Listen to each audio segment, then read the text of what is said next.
Won't you be my neighbor? Would you be mine? Could you be? See who catches me singing tonight. Won't you be my neighbor? Brr. It's a bit chilly tonight. So, hey, look at y'all. Thank y'all for being here so early. Hope you guys are having a good night tonight. I hope tonight's a little bit better for everybody. And yes, I know I look really washed out tonight for some reason. My $15 ring light from Walmart is making me either look like I'm drunk, blushed out, or I'm just white as a sheet. So let's go white as a sheet tonight because it's Halloween. If somebody can tell me if you can hear me tonight, I would appreciate it. That would be awesome. That way, yes, Amy, you made it. Woohoo! Hallelujah! Thank you for being here. But yeah, just let me know if you can hear me. I would feel much better. Hey, Joe, it's good to see you, sir. Thank you, Christy, for letting me know you can hear me. I'm not expecting a huge crowd tonight because it's Halloween, and that's okay. I'm glad people are making memories doing that if they have kids or trick-or-treaters coming to the door and stuff like that. I am missing out. Thank you, Erica. I am missing out on the Snickers bar since we live so far out in the boonies. I don't have. Hey, Kate. We don't have anybody coming out here. I could feed the coyotes Snickers, or I could feed cows. I don't think I'm supposed to do that. Yes, Sarah, I can see you. You're the best. Thank y'all for the hearts tonight. If y'all can just keep tapping that screen tonight, I'd appreciate it. There's a lot of Halloween celebrations going on, but we need to let everybody that's invisible know that we're here too, and we're not invisible anymore.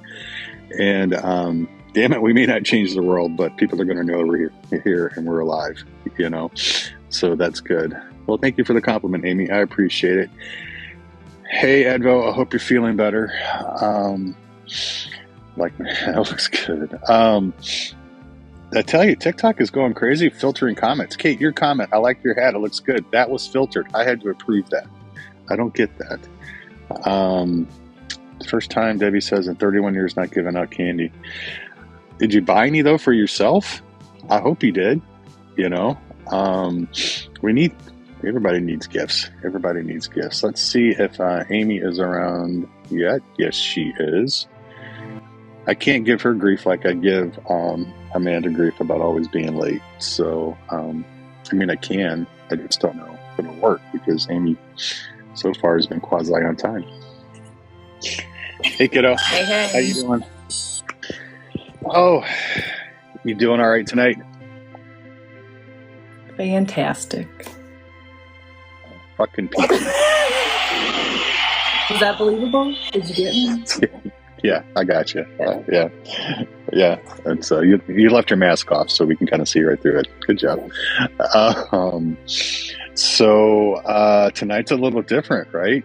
You know, I'm never really nervous about any lives because I love coming on and hanging out with the Invisibles, friends and partners and brothers and sisters. I am a little bit tonight, you know. So we can kind of go into why I'm a little nervous about it tonight for the first time. And well, I don't know. We've been doing the lives on Thursdays pretty regularly for like 3 or 4 months, I think. I don't know. You have to ask Amanda. She's better at the record keeping than I am. So let's get Dixie up here so Dixie can do Dixie's spiel, because Dixie is a blessing to me as a subscriber and as a mod and as a person and as a human being. Even when Dixie was flooded out with a hurricane, I was getting text messages from Dixie. Want to know how I was doing, and she has no power. She's having to sit in her car to charge her cell phone and not get any cell phone signals, and she's texting me, "Hey, how you feeling? You doing okay? Everything going okay?" So Dixie, you're a rock star. Thank you. We love you, Dixie. Thank you. So do your thing, sweetie. Okay, this is a little different tonight. Now I don't know how I'm gonna, I hope it works over. This is a Halloween special. It is. On this Halloween night, let's begin without any fright. Hovering above our favorite ghoul's head is an orange heart, costing merely a penny for 45 points. but that's just the start. If you're feeling chatty, that first comment will net you 30 more. Don't forget that's our beloved Gruel. Go ahead and tap his head. He'll find it quite cool. We only need 15K that will be seen on the FYP board. Let's not overlook our unfriendly spirit friends who are watching our every move. Please no more than 3 numbers in the chat at once. While treats are not expected, they are certainly appreciated with no tricks involved. Our main ghoul performs a neat trick. He turns in Mr. Wolfpack once a month. For us subscribers, we get to assist him in shopping for those familiars awaiting their forever homes. We do. Let me stroll on down here. Okay. Yes. This is so awesome. Okay. We get to assist them in shopping for their familiars awaiting their forever homes. We help select toys and treats that go to their local animal shelter. We also have the cool private chat that we use through our crystal balls, where we get to watch subscriber videos and help decide on many upcoming community projects. Don't be shy. Hit that share button so other goblins can join us tonight. I'm going to witch out of here. Happy Halloween. Oh Yay! my God, that is so awesome. Good. Dixie, above and beyond as always, but that My was God. spectacular. Thank you. Yeah. I hope I didn't forget anything. No, you got it all. You got it all. You did great. You did great. Thank you, sweetie. We'll talk to you shortly. All right. Dang, that was awesome. How awesome was that? I'm telling you, That I was so not good. was not expecting that. She didn't tell me she was doing that. That was awesome.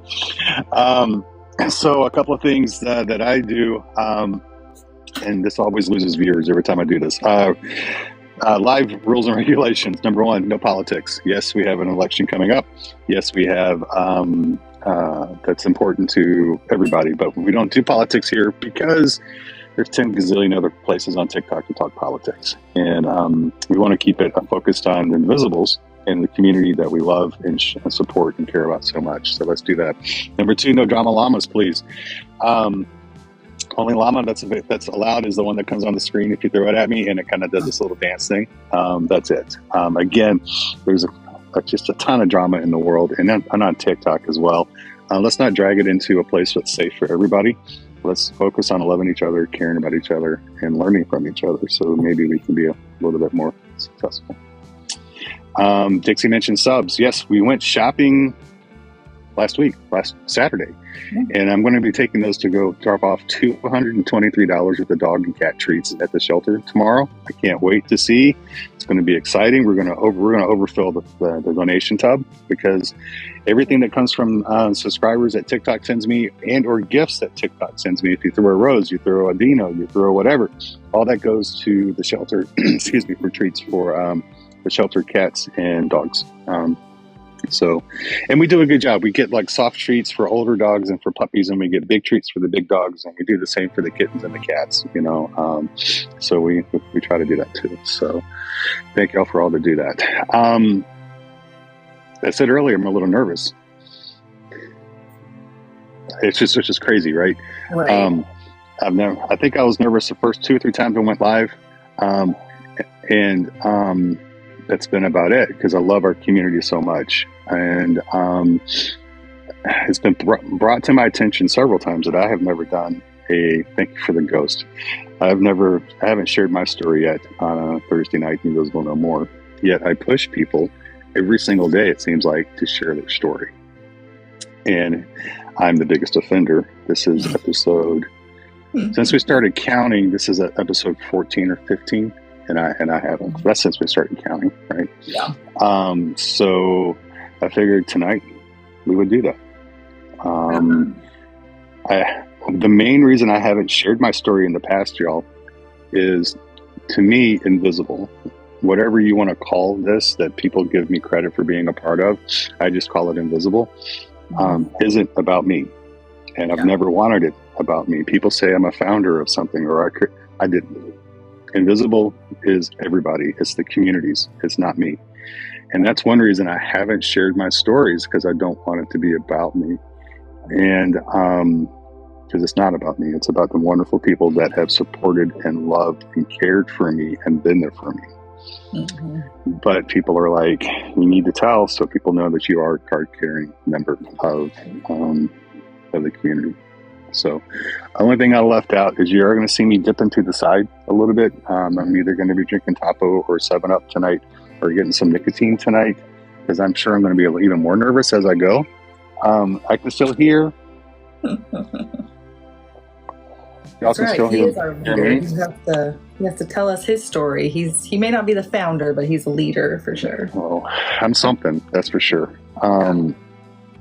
So Amy is here playing my role that I usually get to do and ask questions and keep me on track, and keep us here for a reasonable amount of time, because I did have my Red Bull, and my Red Bull mixed with brain fog gets me to talking really fast and a whole lot. So y'all say some prayers for Amy as we start this. Yeah, I'm gonna try my best to keep him on track, y'all. I just bear with me, all right? I'm still new at this. No, you yeah. I actually had to write stuff down because my brain fog is still so bad. I don't know, I'm going to forget stuff. So, like I said, Invisible is never about me. I used to do videos, nothing for this TikTok account page started because I wanted to promote our outreach we were doing in Las Vegas. It was called Cup of Hope. We were on the streets. By the end, we were on the streets Mondays, Wednesdays, and Saturdays, handing out food, toilet paper, toothbrushes, socks, clothes, coffee. Like in the end, we would serve. It was 14 gallons of coffee on a Wednesday is what we would serve, and that's on top of 15 to 20 gallons of either lemonade or Tang that we would serve. That's how many people we were serving. Right. Wow. It was not uncommon to pull up and have 100, 115 people waiting on us to be there on a Wednesday morning. And we did this for 4 years, 40,000 meals in 4 years. So that's what this page started out as. And that's not a brag. We could have served much more, but it was all volunteer, right? Nobody got paid to do anything. So we were all, anyway. That's where it started. And then we moved to Texas, and we'll get to that here shortly, I promise. And I posted a video bitching about Dr. Israel Pena, Granbury, Texas, and how he was mistreating me. Mm-hmm. And how I felt, in my opinion, he was the worst pain management doctor on the planet. Because I was comparing him to what I had experienced previously in Texas and previously in Las Vegas. Right. And that video, none of my homeless videos broke like 200 views. That video was like thousands of people watched somehow or another. Mm-hmm. And so I'm like, okay, I guess I can talk about this. People get it. And that's really where it started. And ironically, yesterday, the 30th, was the date that I posted the first video about Dr. Israel Pena. Oh, wow. So it's been a year. 1 year. Wow. Congratulations. So we were in Vegas and we were doing this homeless outreach and we were killing it. We were loving it. We were on the streets 6 days a week. Valerie had to get me to turn my phone off at night because a lot of homeless have cell phones because they're free. For lack of a better term, they're Obama phones, right? That's what people call them on the streets. I'm not being derogatory. That's just what they're called on the streets because they're free. And they would text. They would go to sit outside of McDonald's or 7-Eleven that had free Wi-Fi, and they would send me text messages or they would call. And I would get these calls at 10:30, 11, midnight, 1 o'clock in the morning, and I would answer. What do you need? I can't get it to you now. Tomorrow morning, I'll get it to you. You know? Yeah. And that's what we did. And I was hurting. The hurting started in 2016. I was driving a truck. I was an over-the-road truck driver. I had hauled frozen food. I had hauled car parts from Canada to Mexico. I had dry goods. I worked in the oil fields out in Texas, hauling frac sand. And I had driven trucks like in oil fields, legally you can only drive for like 11 hours, right? Right. In the oil field, you just turn the computer off and you drive. And there was like 36 hours at a time, 48 hours at a time, no sleep. Because you don't make money out there unless you deliver that load of sand, right? And I was doing that. And then I ended up working for a nationally known paint company. I delivered a load in Louisiana, and I picked up an empty pallet. And when I did, the disc between T7, 8, 8, 9, 9, 10, all either blew or blew out to the side. They all got jacked up all at once. And that was the start of my chronic pain journey in 2016. I limped myself. I had one more stop after that. I made the people at the store do the unloading because I couldn't do it. I was in Louisiana. It was a straight up 8-hour drive from where I was to Houston, and I made it to a truck stop in Houston. On the way there, I was on the phone with my daughter, who's at that time she was a sergeant in the Army. She was training. She was a medic, but she was training medics. And she's in DC, and I'm on the phone with her as I'm driving down the highway back to Houston, going, "What's wrong with me? What have I done?" Because the radiculopathy, the pain coming around, every time I took a breath, it felt like a heart attack because of the nerve pain. I could only, like, at the most, take a quarter of a breath, like. Right. So it's like almost hyperventilating because I was having to breathe like that. Breathe. And she was begging me, sounds like you could have done anything, but it sounds like a heart attack. You need to go to the ER. And I'm like, oh, dude, I ain't going to the ER tonight. I'll survive this. And so that started my journey with pain as well as workers' comp. Yeah. We were living in Granbury, Texas. I was based out of Waco driving. So I filed the workers' comp claim. And in Texas at that time, you had 2 years for your workers' comp claim. At the end of 2 years, it was decided you won or you lost. And I did what I thought was right. I was the good duty and did what the company told me to. If I could tell one of the things that I can get across to people tonight, don't do that. Don't do that. No matter how much you love your company, how nice they are to you, no matter what they tell you they'll do, don't do it. Yeah. As soon as you get hurt, notify your company. Your second step is call an attorney. Google it. Just Google an attorney, right? Personal or workers' comp attorney, because you need them. Because ultimately, the company is going to look out for themselves. That's it. They're not going to look out for you. They're not. Look out for themselves. And they never will. And right. Yeah. This is the company I work for is a global company. Right. They're the number one paint company pretty much on the planet, and they just recently, a few years ago, bought Valspar, so they own themselves and then Valspar, right? And Valspar is the number one company that makes all the ingredients for, like, even other paint companies Valspar makes, right? So yeah. So I went and I listened to the company doctor, who refused to do x-rays, who refused to do MRIs. I just pulled a muscle, go back to work in 2 weeks, and I tried at one point, and I just couldn't do it. I couldn't sit behind the wheel with my arms up because that triggered that pinched nerve on the side, right? So I fought Liberty Mutual Insurance. I'll never have insurance with them. And this paint company for 2 years. And they kept dragging it out. And there's no income during that. Had it not been for my family, we'd have lost the house and the cars. We were going to food banks for food, to get food, because I could not work. I wanted to. I just couldn't lift anything. The pain was that bad, constant. Yeah. Now, during that time, had you had imaging done already, or they didn't allow any of that? Not until I hired an attorney. Okay. And the attorney got me to another doctor who got me imaging, which showed all three of those discs jacked up. Yeah. And so it was a constant fight between him and my personal care doctor at the time sided with he was working with the company with my attorney, right? It was a constant battle between my personal care along with my private attorney's doctor and the company on what kind of treatment. Like, they would propose one treatment, and then the company doctor would fight it, and we had to go to the hearing to determine if I could get. And then they would change attorneys at the hearing, so that would push off decisions for months on end that way. right? Wow. Procrastination at its finest. Yeah. Well, it's because they don't want to pay anything. They want you to give up. But the pain was real. Mm-hmm. I wasn't making it up. And I wasn't going to give up because the pain was real. I felt it every time I would move.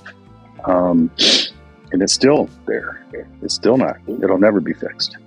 When you damage those vertebrae, the preferred way to repair it surgically is to go through your rib cage. Mm-hmm. So they cut your ribs, both sides. They do the disc and cage it, and then you have the recovery time for the ribs, the recovery time for the surgery, the recovery time for the screws getting into your bones, all of that, and it's a 50-50 shot, right? Yeah.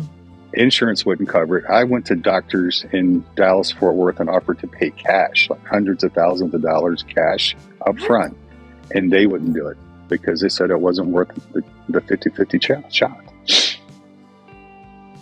What? Serious. They were turning down hundreds of thousands of dollars if I could come up with it. Right. They probably knew you probably couldn't. They were like, listen, I would have found a way. If that would have worked, I'd have found a way. Listen, I would have started playing the lottery at that point. But they wouldn't do it. Wow. So that went on for 2 years, and what finally won that was let me back up. I was getting meds from my attorney's doctor. Okay. I was getting pain meds. And in 2 years, the only procedure I had done, they attempted a nerve block once. And I'll never forget, they did the nerve block, and we were driving from Waco to Washington, D.C. to see my daughter and the grandkids. So I got stabbed in my low back, and we rode in the car for 24 hours. Yeah. So, torture. Yeah, it didn't work. Moses. But, yeah. I wanted to see my grandkids. Right. So we did. So I ended up with workers' comp. I was forced to see the company doctor one more time, a new company doctor one more time, and he put me in worse shape than my personal doctor had me in. So I ended up winning workers' comp.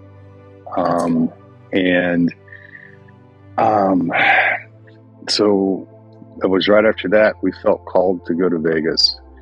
This is something that I don't really talk about because my faith is a roller coaster.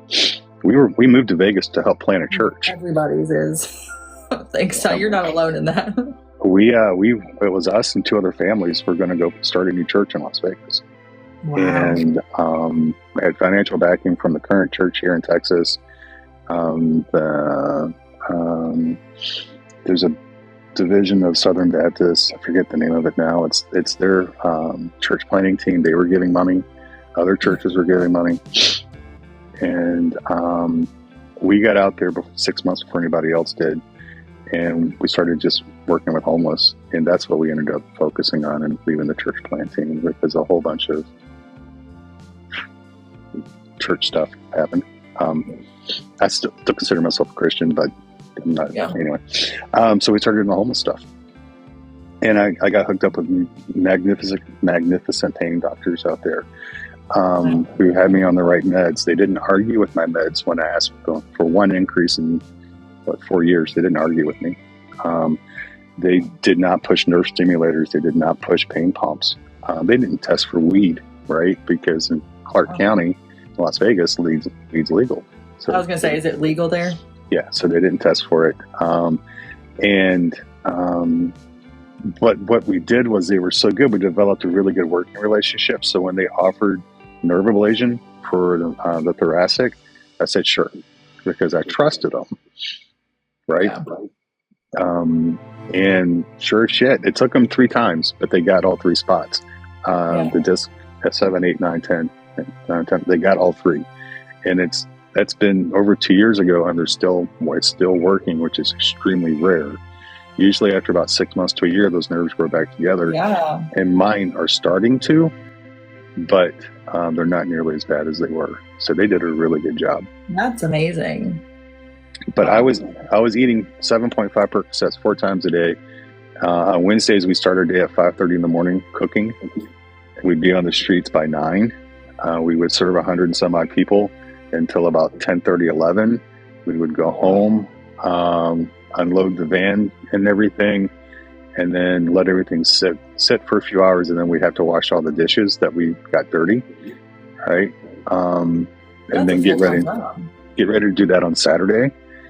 And then we're organizing volunteers to pick up. Chick-fil-A was our biggest food donator. We were picking up 300 pounds of Chick-fil-A every week, and that's what we were serving. Organizing volunteers for that, organizing trips to Costco, doing all this stuff, right? But I could do it because I was medicated and my body hadn't really gotten the disc degenerative disease hadn't gotten any worse. Yeah. Would you say your pain was controlled at that point? Yeah, really, for what I was doing, yes. Yeah. It was. I was beyond the boundaries. Let's put it that way. The only oddball thing that happened in Vegas, I started getting headaches and migraines, and had a migraine for 31 days. And so for 31 days, I wasn't on the street. I was pretty much in bed. Yeah. After the ER visit to get that under control, finally, they did scans and MRIs and found C5, C6, C6, C7 had collapsed. And insurance company paid to have C6, C7 caged. They did not replace the disc. They just caged it. But that took away the vast majority of migraines. So, I'm trying to see, what have I left out? I've left so much stuff out. Before we left Texas for Vegas, I filed my disability claim with the feds. And again, I guess the second point is to get an attorney for workers' comp. The second one is get an attorney for Social Security. It doesn't guarantee, unfortunately, that you're going to win, but it will help. It'll help. We filed, and immediately within 8 months, my first claim got denied. Yeah. So we moved to Vegas, and like I was telling you on the phone, 2.5 years later, when I finally get my appeal hearing, my attorney is in Texas, in Dallas. I am in Las Vegas, and the whole state of Nevada transfers all disability, even though it's federal. All the SSI claims in Nevada get transferred to California to be processed. And California was overloaded, so California shipped me to Utah. So for this phone hearing, again, attorney's in Vegas, it's in Dallas. I'm in Vegas. SSI person that's against me is in Utah. They have a disability expert with a book of jobs I could do in Arkansas, and the administrative judges in Virginia. Right? Could you imagine coordinating that, first of all? Like, you're in all different time zones. You're like, sir, you need to be here at this time. You need to be here at this time. Like, yeah, and this is before Zoom, right? So this is all just on phone. Thankfully, right? Mine was in person. I can't imagine doing it over the phone. And well, it was going to be like another year wait for me to get, because this was pre-COVID. So, so I didn't want to wait another year, and so it was the only way to get it done. And I'll never forget the SSI lady who didn't want me to get it. She presented her case, and part of her case was this dude in Arkansas who gets paid if I don't win, right?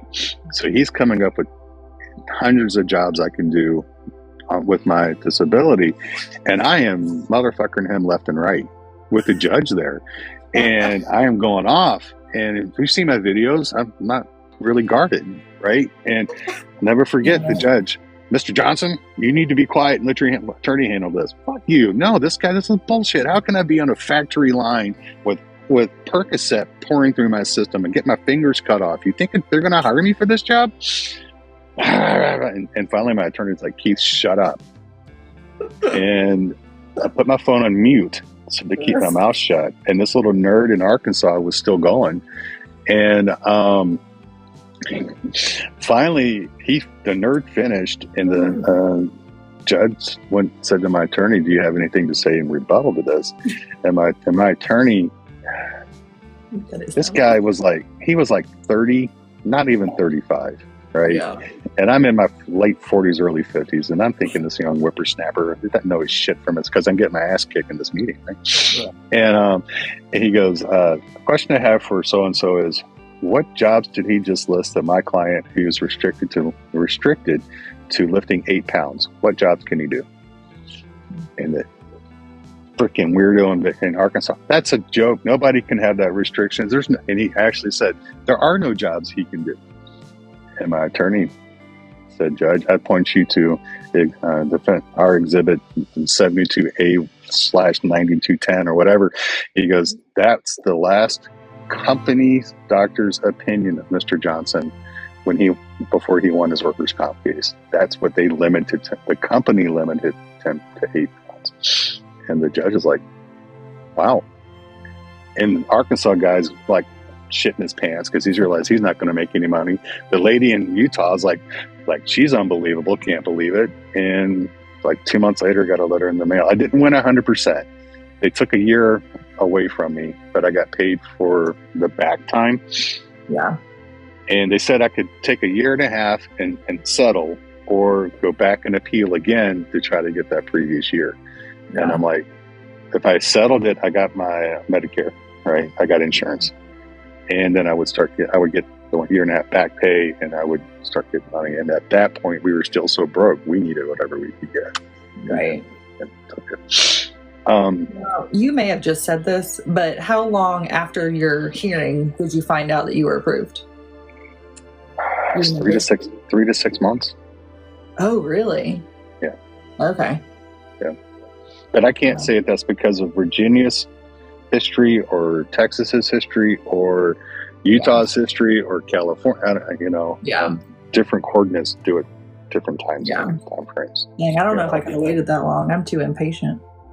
Oh, I was going nuts. Although at that point you've already waited 2 years, so. Yeah, and it was 2 years. Right. 2 years for workers' comp, right? Yeah. And I got a little bit of settlement after that, and then 2.5 years or so with SSI. Mm-hmm. So, but we were desperate. We were, it was pretty bad. The saving grace of winning the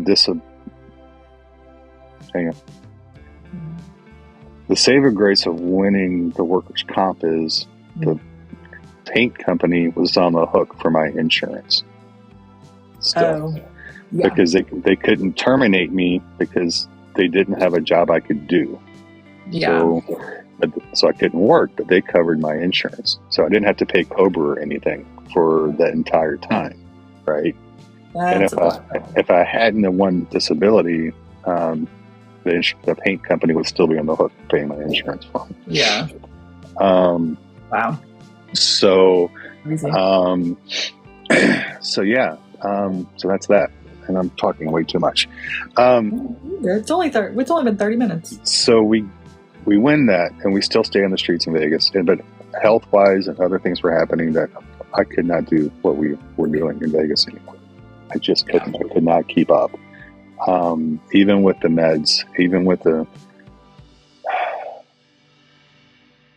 nerve ablations, I couldn't keep up. It was taking way too much out of me.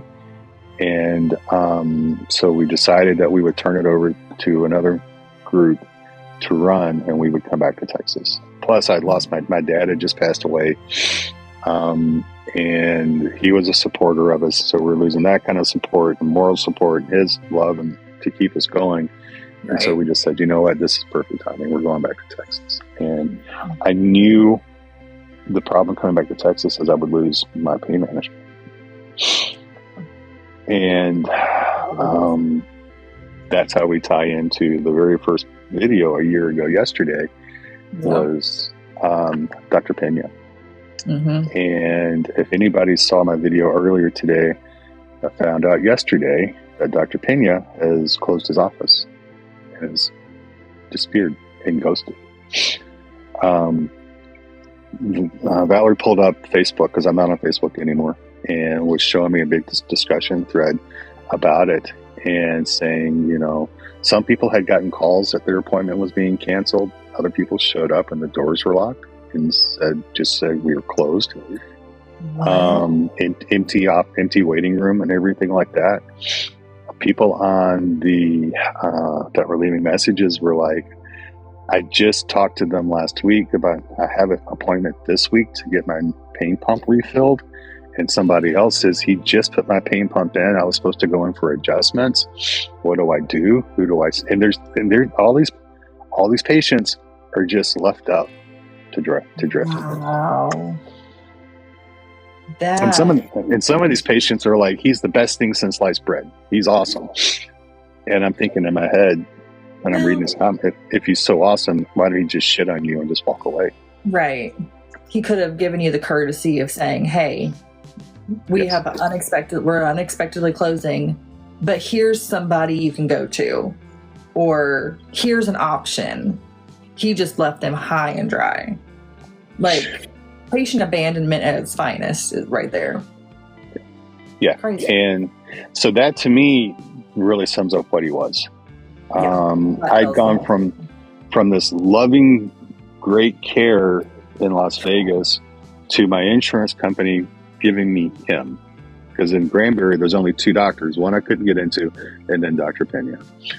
And I guess if you want to call me an advocate, or if you want to, I don't call myself that, but that's my journey with this really took off, is because the very first appointment I went in and he's like, so what are you taking? And I'm like, I'm on Percocet 7.5 4 times a day, and it seems to be doing okay. We probably need to talk eventually, relatively soon, in the next 6 months to a year, about going up. And he's like, oh, absolutely not. Absolutely not, Mr. Johnson. I don't write a script that high for anybody. In fact, we're going to start you on hydrocodone. And I'm like, what? Why? What have I done? And he goes, well, I've gone through your records, and I never forget this. He said, your clinic in Las Vegas is outstanding. They've documented everything they've done to you with decisions, why they did stuff. And they were great, but I don't write a script for that. So we'll put you on hydrocodone. And I said, absolutely fucking not. No. I'll go without. I need my Percocet. So when I left, he dropped me from 7.5 Percocets to 5 milligram Percocets 3 times a day. Wow. And I was a good doobie. I'm like, okay, we'll try it. Don't think it's going to work, but we're going to try it. And obviously it was a fail. Right. And that was the best moments with him. Right. That's when, after that, the next appointment was the only thing that can save you is a nerve stimulator or a pain pump. That's where I learned the term opioid-induced hyperplasia, I think's the name of it. Somebody will correct me in the comments. And where supposed the theory behind that is opioids cause pain. Mm-hmm. And so you have to stop taking opioids. And never forget, Pena told me, as soon as you get all the opioids out of your system, your body will produce enough of its natural opioids that you won't feel pain anymore. Yeah. And that too. And I said, so why are you pushing a nerve stimulator? I wouldn't need a nerve stimulator if my body's going to produce enough. And that pissed him off. Oh. that pissed me off. Yeah, because it doesn't make sense, right? If I don't need it because my body's going to produce enough, why do I need a nerve stimulator? Right, you shouldn't need him at all. Thank you. Yep. It makes common sense, right? Common sense. And yep. So that's when I learned about medical PTSD. Yeah.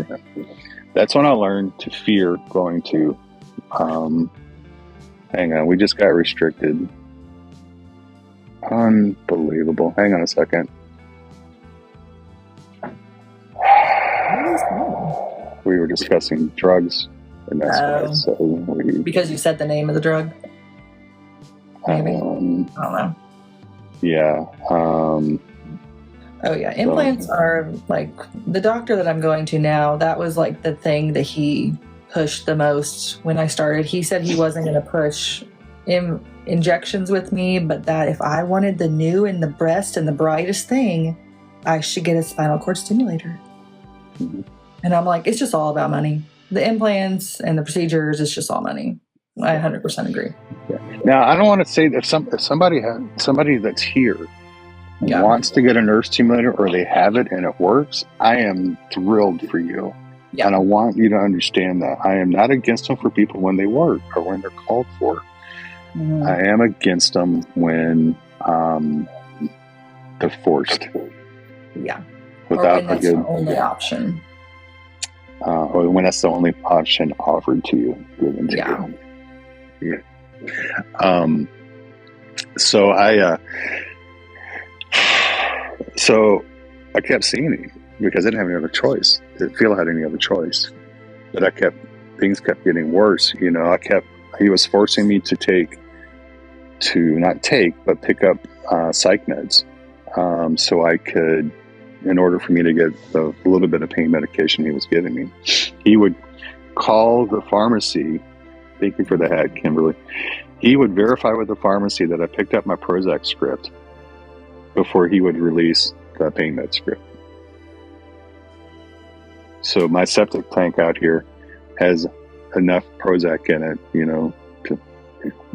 I mean, the rabbits that eat the grass by the septic tank, they're mellow. They're great. They're great. They're living their best life. But Wow. that's the extent he went. You know, this is the guy that he got so mad at me one time as he was leaving.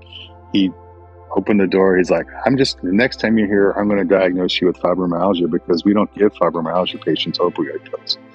And he slammed the door and walked out. Well then.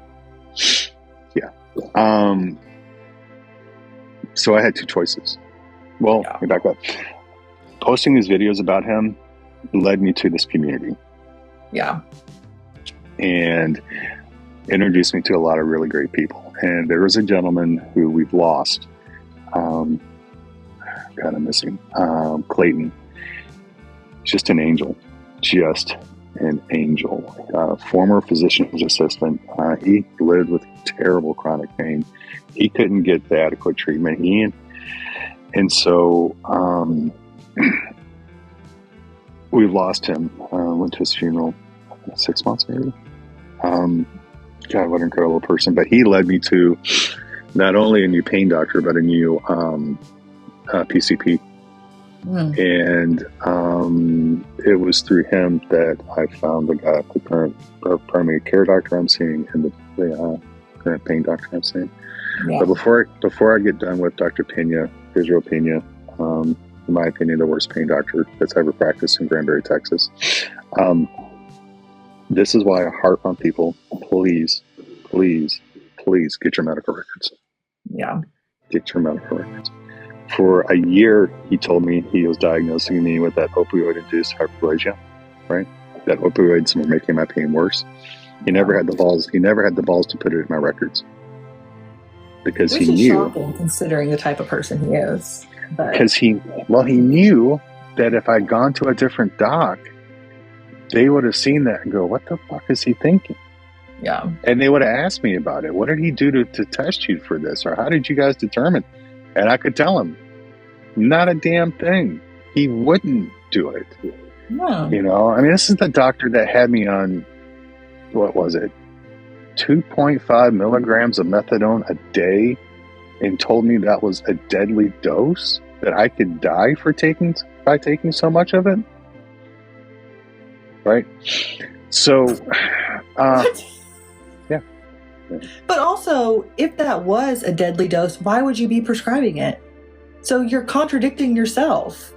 Like, you sound like an idiot by saying those things. Yeah. Because if it truly was such a bad dose, you, as a doctor or a good provider, you wouldn't be prescribing it. Mm-hmm. So, like, I mean, it doesn't surprise me.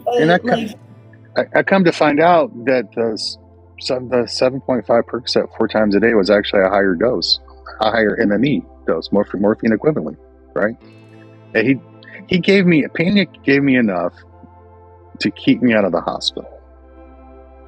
There was no quality of life. but he Right. kept me out of the hospital because he knew if he cut it any further, I would be in the ER consistently, and there would be questions raised. Yeah. And he didn't want to have to face it. Same reason he wouldn't put that opioid induced in my jacket, because people would see what kind of a quack he was, Yeah. right? And he didn't want to be questioned on it. He didn't want to be questioned on it. Yeah. Scare tactic. Absolutely. Yeah, but what I was going to say is this is why it's important to get your records, because he didn't put that in there. Yeah. Right. Thank you. He didn't put in there that I had fibromyalgia. He didn't put in there all sorts of things. Yeah. Right. He left out tests that I wanted. I developed new pain, and he refused to get MRIs or X-rays done because, according to him, a nerve stimulator would take care of that pain as well. So there wasn't a reason for me to get the scans done. Okay. Yeah.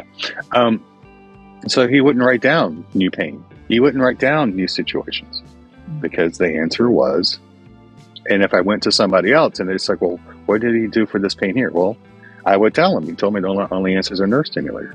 Well, what's the MRI say? He wouldn't do it so that he wouldn't put these new issues in my jacket, because he'd get questioned on it. And again, in case Dr. Pena and your minions are watching me, this is just my lived opinion. Right. But I have a copy of those medical records. And nowhere in there does it say you diagnosed me with that OH. Nowhere. And you know it, bastard. And I'm broke, motherfucker. Can't get blood out of a turnip. What are you going to do? Come on. Let's expose secrets. Yeah. Yeah, there's too many. So my point is get your records. Protect yourselves from people like this. My other point is record your doctor visits, whether it's illegal in your state or not. I cannot give you legal advice, but my advice would be record the freaking meetings. And if something ever comes from it, chances are you don't have a criminal history of recording conversations. So if and when it goes to court, your attorney's going to go, judge, they did it because they have chronic health issues and they can't remember things, so they could listen to it and remember the conversation. And you know what? Even the cruelest judge is going to be like, yeah, that kind of makes sense to me. Give yourself mercy on the court. I mean, listen, like you said, we're not giving legal advice, but no, I'm not. I'm not giving legal advice. Record your visits. Do unto what you think is right and what will help you, and just maybe don't get caught. Yeah, would be my advice. Like I said, not legal advice. It's not. I'm not a lawyer. I'm Sarah. just. Yeah, I'm not a lawyer. I'm not a doctor. I'm not an Indian chief. I'm not anything like that. I'm just a former truck driver. We don't think he was arrested. We don't. No. I will Google it some more and we'll find the tea. I'll find the tea. I'm really good at investigating things. Good. I can get you. Yeah. You let me know what you want on me, and I'll get it to you. I'll look it up. I'll figure it out. So that got me. I guess another thing I would like people to take away is when you get mad or you get hurt, we can go two ways. Yeah. We can take it as a defeat and it's our fault, and put our heads down and just do our best to live. Yeah. Or we can get fucking pissed. We can get pissed. I don't promote violence. I don't promote that kind of stuff. What I promote is use that energy for change. Yeah. And that's what I did with Dr. Pena. Use that anger to fight for the best care that you could find. You may still lose, but it's to me, even though it's anger, it's used in a positive way. Yeah. So, so you said that Clayton was the one that got you to your new doctor. Yes, he recommended the situation here in where I live in Granbury, the local hospital, like Regional Granbury, something like that. They control like 90% of the doctors in town. So those doctors only refer to other doctors that are part of the Lake Regional Hospital system. Yeah. So Clayton's like, you got to get out of town. Mm-hmm. He's like, how far would you drive to get better care? And I said, anywhere, man. It's freaking Texas. It's a 30-minute drive for me to get to Walmart. He's like, okay. He's like, He's like, I'm going to get you some names. And I want to back up real quick. I noticed we actually have a famous person tonight, the Snarky Pharmacist. I love Snarky Pharmacist. She's great. She said, OIH is real. However, you don't have to change your genes unless you suspect someone has it. You're right. It is real. But it's extreme. My opinion is it's extremely rare. And it's not as common as some quack doctors want you to think it is. That's my opinion. I think doctors push that as something that is happening to 90% of people. I mean, at least in my experience, the doctors that have brought it up to me have told me that if you've been on opioids for more than 5 years on a consistent basis, you for sure have it.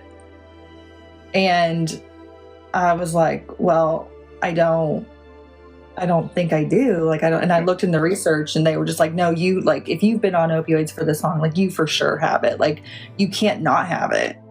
So I think that's the problem, is that they're pushing it to sound like it's so common. And because it's convenient. Yes. And I it's think an easy, that's the problem, is that it's actually really not. I think for some doctors, it's an easy reason to get you off of opioids and put equipment inside of you. Yeah. Does that make sense? So I think that explains it. There was something else I was going to say about it, but peanut butter strikes again. Right. But yeah, well, there's like 5 different tests you can do to see if a patient has it. And one of those tests is you increase their dosage. Right. So he had me on 2.5 a day, right? Take me to 5 a day. And the test says that means my pain will get worse because I'll have more opioid, more in my system. And he refused to do it because it wasn't necessary, because he could tell by my behavior and looking at me that I had it. Yeah. So he wouldn't even try it. Yeah. Right?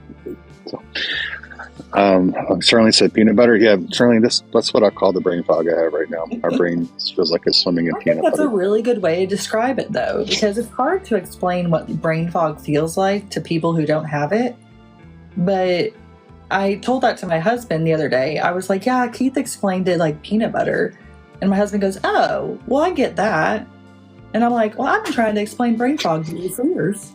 It's just how it is. Keith over here says peanut butter, and you're like, oh, yeah, that makes sense. Because everything has to go through that quagmire to make a sentence. It's a really good way to describe it. You know, that's just me. That's how it is to me. So anyway, yeah, Clayton got me to...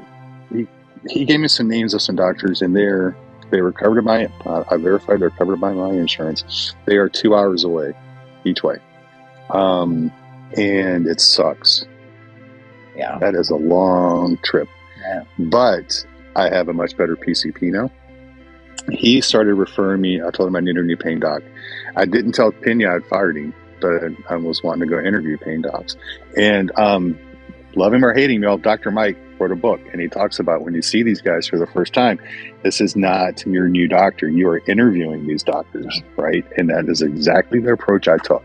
And I cannot beg people enough that if you're meeting a doctor for the first time, especially a specialist that you want to try, interview them. Are they a good fit for you? If they're not a good fit for you, thank you for your time. You know, the insurance company is going to pay them. Here's my $50 copay.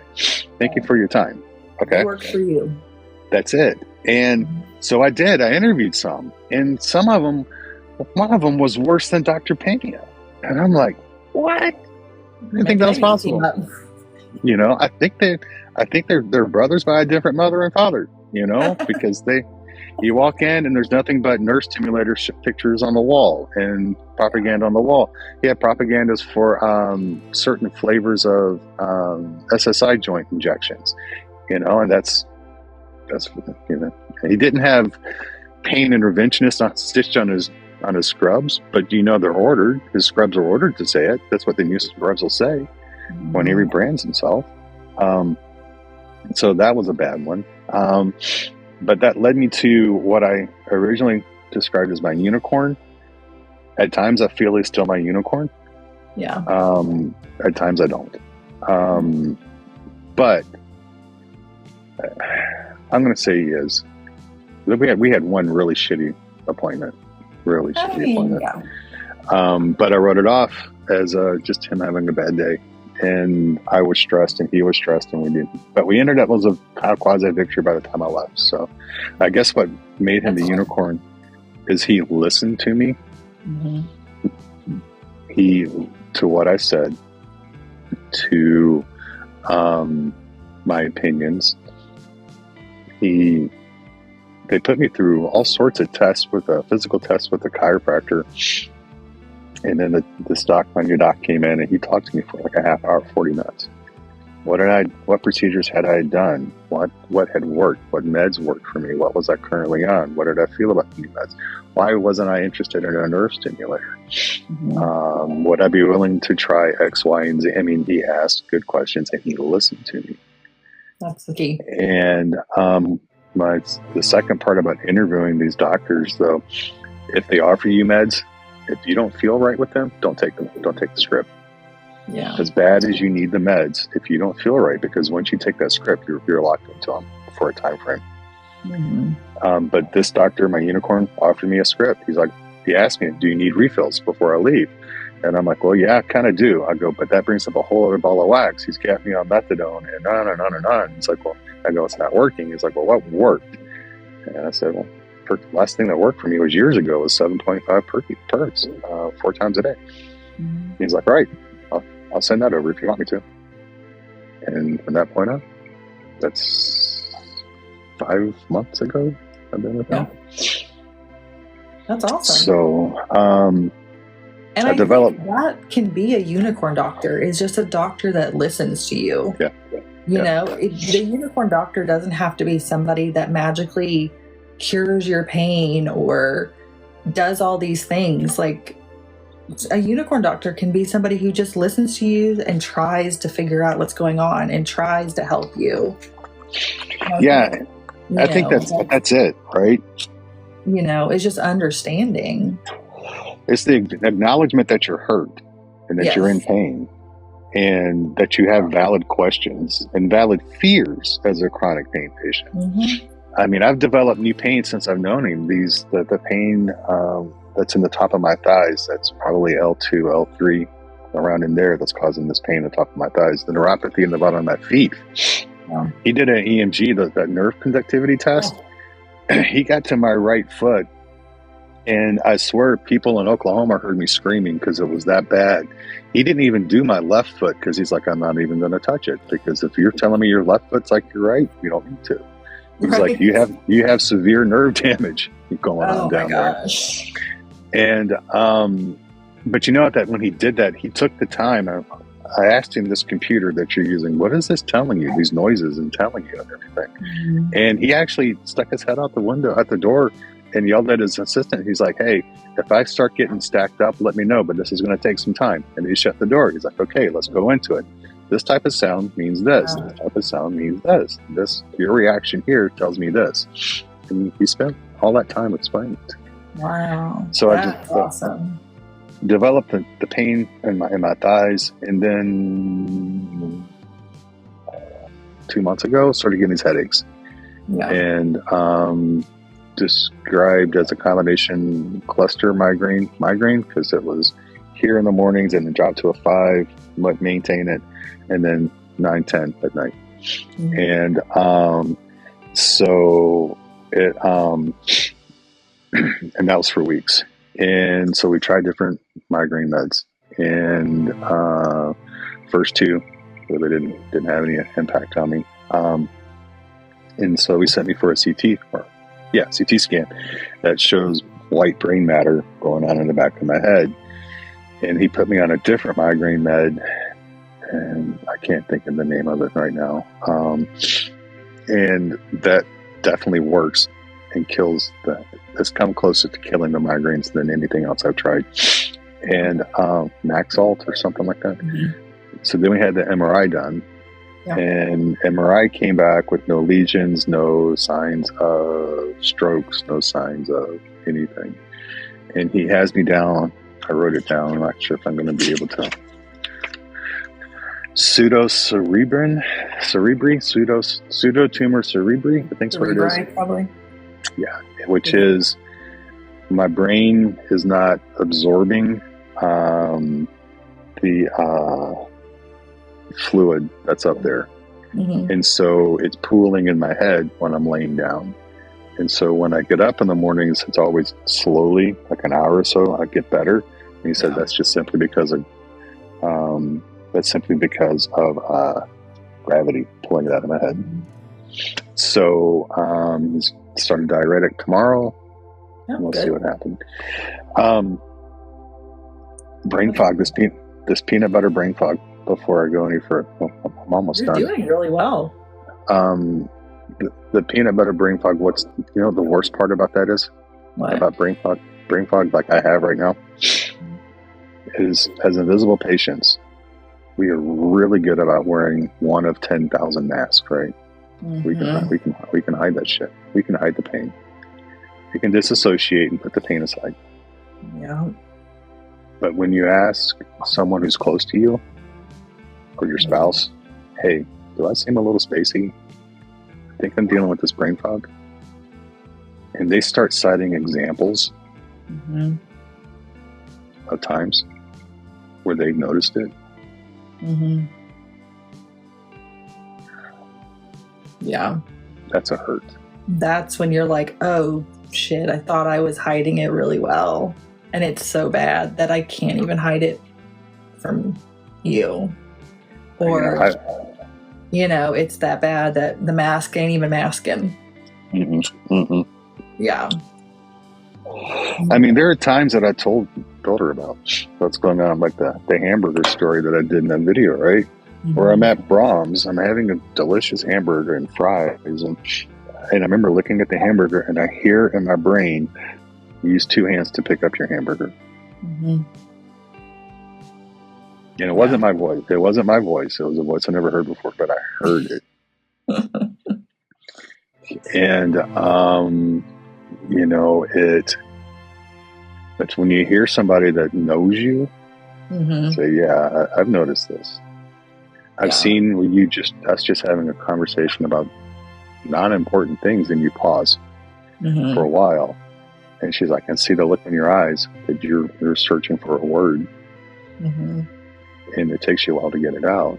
And I'm like, listen, I go, when we ran the outreach, I had 3 big like 3 foot by 2 foot whiteboards up around different places in the house. 3 boards. Yeah. Because I'd have to write stuff down Mhm. because I'd forget it. If it wasn't on the board in the kitchen, it didn't get done. Yeah. But this is so different. Yeah. So he says that this pseudo tumor, cerebral, whatever, that explains, because specifically it talks about headaches behind the eyes, and that's what I deal with. It talks about brain fog. Good. The only thing that makes it unique for me is that it's typically the people that come down with it are typically females between the ages of 18 and 50. And Wow. sometimes, and they tend to be on the obese side, according to Google. Oh. I'm fat, but well, maybe you're younger at heart. I'm not. I don't. No. Maybe I have more of a feminine side than what I thought. So, but I like pink. Yeah. I don't mind paying to wear pink or light blue. But I think brain fog is also something that if you've never dealt with it, you don't really know the extent of it until you deal with it. And that's why I said the peanut butter is such a good way to describe it. Or I think the snarky pharmacist, I think she was the one that said it. It was like Vaseline over a lens type of thing. That's just, it is. It's very just hard to explain. But once you deal with it, you're like, oh yeah, okay. That makes perfect sense that you would have a thought to pick it up with 2 hands, because it's just the little thoughts.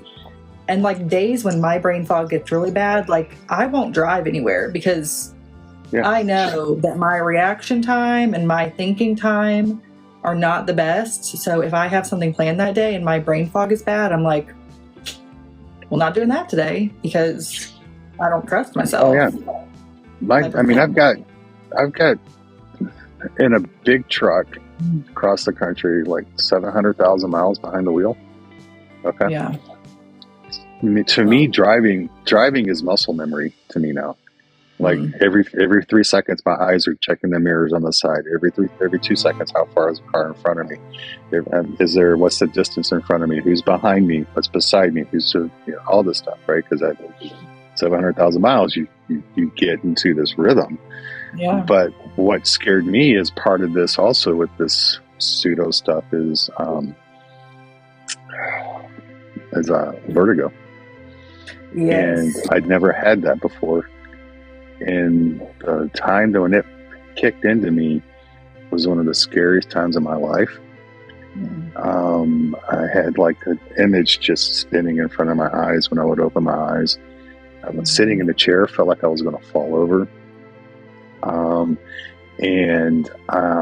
It scares the crap out of me. And that's what's keeping me when I don't go somewhere. Yeah. That's what's keeping me home. Yeah. It's because I got if I remember right, I got 30 seconds to a minute before it kicked in. That's what I was going to ask. I'm like, did you have warning or was it just kicks in? Not much. Just kicks in out of nowhere. Yeah. And where we live in Texas, it's all farm roads. So it's all two-lane blacktop. No, and the grass is shoulder. If there's a shoulder, Right. It's grass. If not, it's just a ditch. Right. Yeah. And there's no place to stop. Yeah. It just so I've driven some, but like this past trip to get my results on Wednesday, I broke down and had Valerie drive me there and back. Yeah. Because it's That's good. a good 4 hours behind the wheel, Mm-hmm. and I wasn't gonna.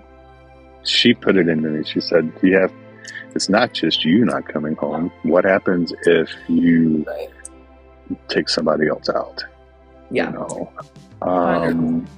And I'm like, I can't. So I can't put that into somebody else No. because I want to be a man and drive myself to the doctor's office. Yeah. Society has all of this stuff, and I think I could talk with Joe about this, and I talk with Jay about this quite a bit. We're all of the age range where we're taught you're the providers, Yeah. and you take care of your family, and you do what you do, and you shut up, right? Suck Yeah. it up and be a man and get it done. Yeah. So when there are times when your spouse says, I see this brain fog in action, or you go on you fight to get disability because you can't do everything you've been led up to do in your life. Mhm. Everything you told is right Yeah. has been taken from you. Mhm. Chronic issues, whether it's illness or mental health or pain, they take more than just not going four-wheeling away or Right. not getting on the floor with your kids or your grandkids. It takes. It's a hard hit to dignity, and I think that unless you're an invisible person, you don't understand it. Mm. No. And I think that's one of the things that this community does so well. Yeah. Is I agree. it gives that back. Yeah. I agree. And this community is invaluable. I've tried to describe it in so many different ways, but it's just a bunch of us who, with varying illnesses, come together to show love and support, care for others, and let them know they're not alone. Yeah. And none of us are special. Everybody's diagnosis is different. Mm-hmm. But man, we've lived it, right? Yeah. But we all feel alone. We all have goals and dreams that we thought we were going to do, and it all of a sudden just got taken away. And it can happen just like that. I mean, I'm sure everybody, you were well one day and then you wake up the next day and an accident happens, or you wake up and you have symptoms all of a sudden. Like I'm sure there are some people where it's a gradual thing and something happens over time, but for several of us, it was a one-time thing. It was a one-day thing. You woke up and you had symptoms. You woke up and you hurt yourself, and your life just changes in one day. Yeah. And all of a sudden, everything, you have to adapt and you have to find new dreams and new goals, and it's just not the same all the time. And you just feel alone. And this community is just, we all feel alone, but we all just come together. Yeah. And that's, sorry. No, you're fine. You're dead on. And that's really what, if anything's been created, let's leave it at that. Where people can, it's a safe place for people to be. And we need that safe place. That's why I'm excited, Monday nights, right? Getting more people doing lives. Hello. What? having invisible lives 4 nights a week during the week. Yeah. So whether it's been a shit day or we want to celebrate something, we know we can go somewhere and we can say, you know what, I took a shower today, and people will be excited with us because they get it. And it can change your mood around. I told you, and I'll tell everybody here now, but like Tuesday, I was just having the worst day. I had a horrible weekend. I wasn't feeling good. I had a migraine. I didn't feel good all day. And like about a half an hour or so before 8 o'clock, my husband looks at me and he goes, "Are you sure you're going to go up and do that?" And I was like, "Yeah, because I know I'm going to feel better." I was like, there's going to be people there. We're going to share victories. We're going to root each other on. Like, we're going to share a story. Like, my mood is going to change. And it did. I felt so good during and afterwards that I left that live and I was like, man, that was so good. Like, that changed my whole day around. Mm-hmm. Just hearing everybody's victories and hearing about how good you guys did and what you did. Like, that just changed my whole day. So, this community is just awesome. You guys are just freaking awesome. Because there's so many of us that don't have a support. Yeah. Right? And there's so many of us that we have support that is willing to do stuff. But no matter how we describe peanut butter brain, they don't get it. Mm-hmm. Or we can get into these groups on these lives and be with 50 people who understand what peanut butter brain is, and let us know that we're not alone. And that's priceless. That to me is priceless, right? Yeah. That's why I fight so hard. That's why you fight so hard. Amanda fights so hard. Joe fights so hard. All of us fight so hard. That's why I encourage people. I said the other day, we're completely redoing the YouTube page for Invisible No More. If you want your TikToks on the YouTube page, let us know. We'll put them up there. This is a community thing. This isn't a money thing. This isn't about being famous. This is about supporting each other and letting each other know that they're seen, they're heard, and they're loved. Yeah. And if you want that, we'll do that. Nobody's here. Yeah. I'm excited for people to see the YouTube page. Joe has been working his ass off, and it's looking amazing. Joe's a hero. Like, he is just like, if you need anything done, technology-wise, Joe is your man. I know. You just can do everything. We're doing lives now. We're going to do more lives. We had this really cool Hope thing coming up for the whole month of November. Right? Where I think we're going to be able to really give people hope in the holidays. And for some of us, holidays suck. And that's going to be a good thing too. It's really going to be so many really good things.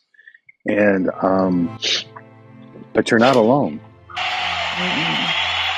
You're not alone. I feel so blessed to be even associated with something so amazing. And when I was doing when I was doing on the street homeless videos, I had like 800 people following me, Yeah. and now I have like 8,000. Tell me there's not a community Right. out there. You know, I'm not like doing like the best videos on the planet, you know, but there's 8,000 of us out there, Yeah. you know, that can relate, that have experienced this stuff, and we're making good strides. We're growing every day. Absolutely. Yeah.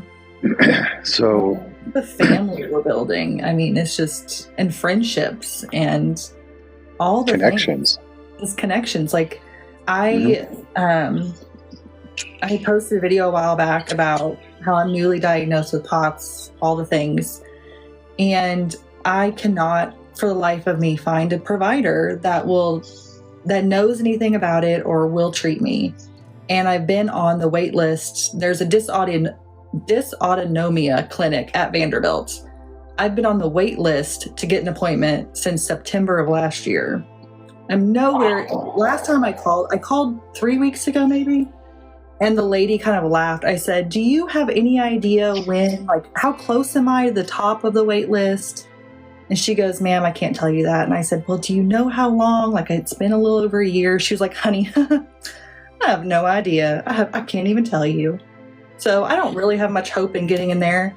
But I had somebody message me and say, "Hey, I don't know where you're at in Tennessee, but are you near here?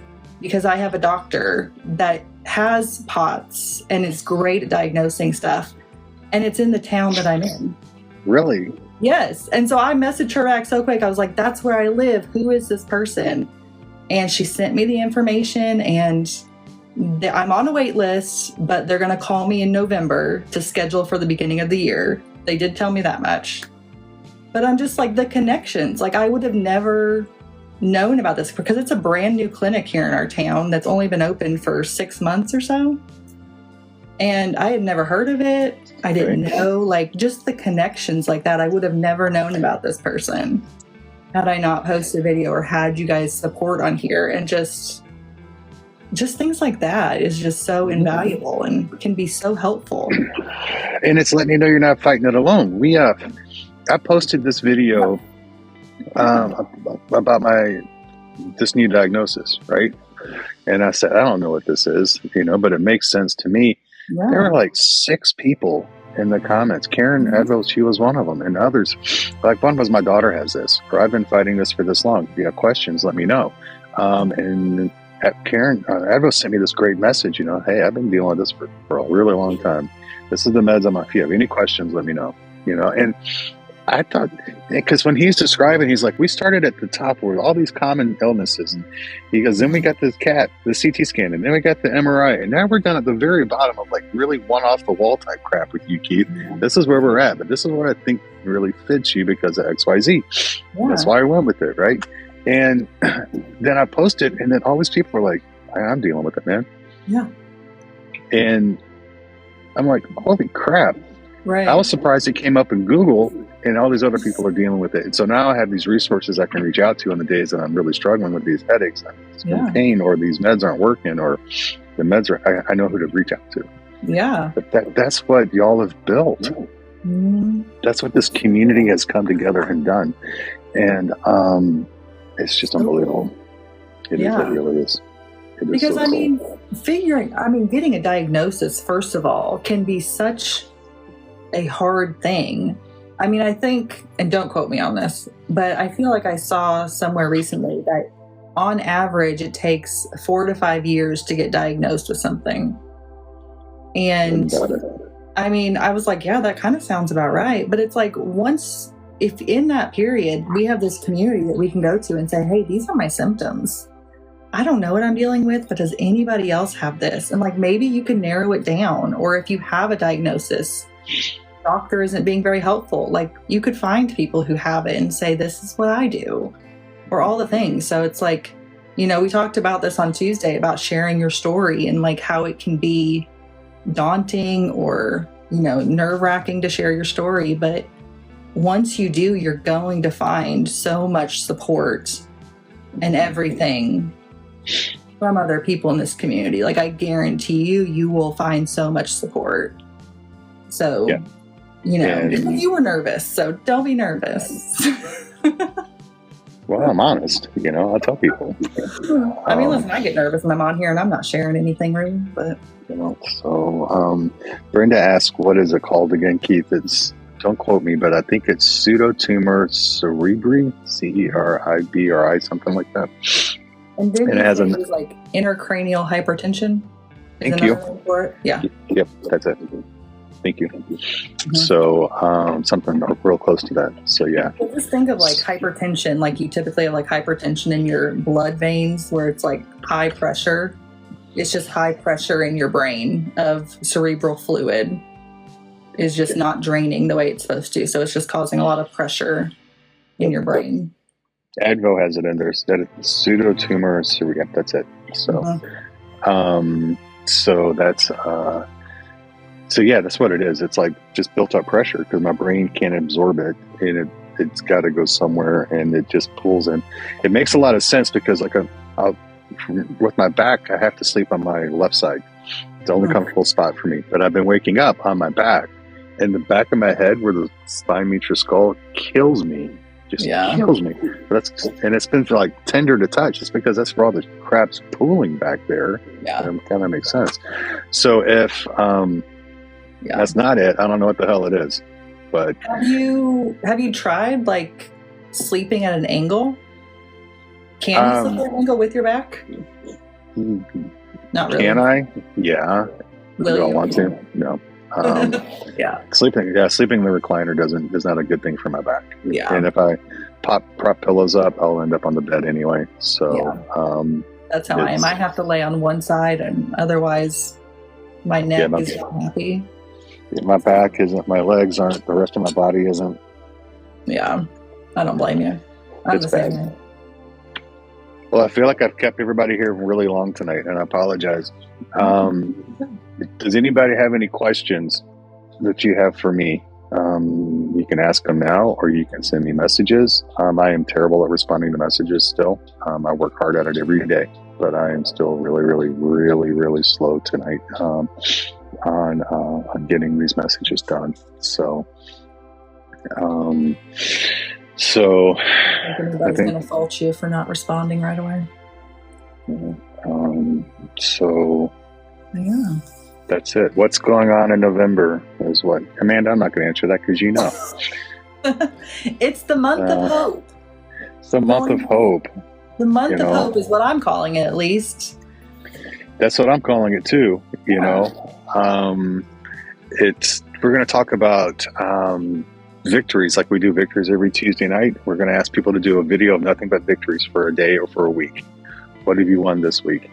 Then we're going to do ask people to do videos to give hope. So we'll talk about, let's just use an obvious, like you found your unicorn doctor. So your first video would be like, this is where I was with my crappy doctor, like Dr. Israel Pena treated Keith Johnson. This is where I was. This was my battles, and this is where the PTS, this is how it made me feel. Then the next day you post a video, I was with this. This is where I am now.